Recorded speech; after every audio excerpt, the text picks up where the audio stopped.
শিলচৰত NSUI নেতাকৰ্মীৰ ওপৰত ABVPৰ আক্ৰমণৰ প্ৰতিবাদত আৰক্ষী অধীক্ষকৰ কাৰ্যালয় ঘেৰাও কংগ্ৰেছৰ হাতে হাতে প্লেকাৰ্ড লৈ আৰক্ষী অধীক্ষকৰ কাৰ্যালয়ৰ সন্মুখত বিক্ষোভ কংগ্ৰেছীৰ অতি সোনকালে অভিযুক্ত ABVP কৰ্মীসকলক গ্ৰেপ্তাৰৰ দাবী তুলিছে প্ৰতিবাদকাৰীসকলে। উল্লেখযোগ্য যে বৃহস্পতিবাৰে শিলচৰৰ কাছাৰ কলেজত কংগ্ৰেছৰ ভোট চুৰি প্ৰসংগত কেম্পেইন চলাই থকাৰ সময়ত কেইবাজনো NSUIৰ কৰ্মী ABVPৰ আক্ৰমণৰ শিকাৰ হৈছিল। ABVPৰ দলবদ্ধ মাৰপিটত গুৰুতৰভাৱে আহত হৈছিল চন্দন মজুমদাৰ নামৰ NSUIৰ নেতাজনে। এই ঘটনাক লৈ ABVPৰ কেইবাজনো সদস্যক অভিযুক্ত কৰি গোচৰ তৰে কংগ্ৰেছে, কিন্তু 24 ঘণ্টা অতিক্ৰম হোৱাৰ পাছতো এজনো অভিযুক্তক গ্ৰেপ্তাৰ কৰা নাই আৰক্ষীয়ে। এই ঘটনাৰ প্ৰতিবাদ আৰু অভিযুক্তসকলক গ্ৰেপ্তাৰৰ দাবীত কংগ্ৰেছীসকলে আজি আৰক্ষী অধীক্ষকৰ কাৰ্যালয় ঘেৰাও কৰে। পাছত কাছাৰৰ জ্যেষ্ঠ আৰক্ষী অধীক্ষক নুমল মাহাতুক এই সন্দৰ্ভত এখন স্মাৰক পত্ৰ প্ৰদান কৰে।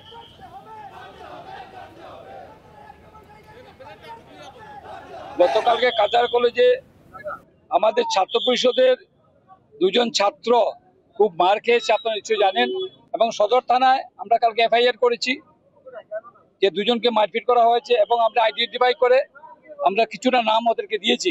আমরা আজকে একটা মেমোরেন্ডাম দিয়েছি যে এসপির সাথে যে অতি সত্বর যারা কালপিট, যারা দোষী, যারা কালকে ঘটনাতে জড়িত ছিল তাদেরকে অতি সত্বর গ্রেপ্তার করা দরকার এবং উচিত শাস্তি দেওয়া দরকার। এডুকেশনে অনেকে আমরা সবাই পড়েছি, এডুকেশনে কেউ কাছার কলেজে, কেউ রাজা মাধব কলেজে, কেউ গুরুচরণ কলেজে, কেউ বাইরের কলেজে, কিন্তু আজকে বিজেপি সরকার আসার পর প্রত্যেক কলেজে আজকে একটা রাজনৈতিক আখড়া করে ফেলেছে, যেটার সংস্থা হচ্ছে ABVP। আজকে যেটা হচ্ছে শিলচর শহরে প্রত্যেক শিক্ষা প্রতিষ্ঠানে আমরা এসপি স্যারকে বলেছি যে আপনি অতি সত্বর ঘটনাতে সেগুলো দমন করুন, নতুবা আগামী দিনে সেখানে পড়াশোনা একদম লাটে যাবে। এবং আমি প্রত্যেক কলেজের যারা প্রিন্সিপাল আছেন তাদেরকে অনুরোধ করছি যে আপনারা সঠিকভাবে সেদিকে নজর দেন, নতুবা আমাদের ছাত্রীরা যারা পড়াশোনার জন্য যাচ্ছে বিভিন্ন কলেজে স্কুলে তাদের ভবিষ্যৎ অন্ধকার হবে।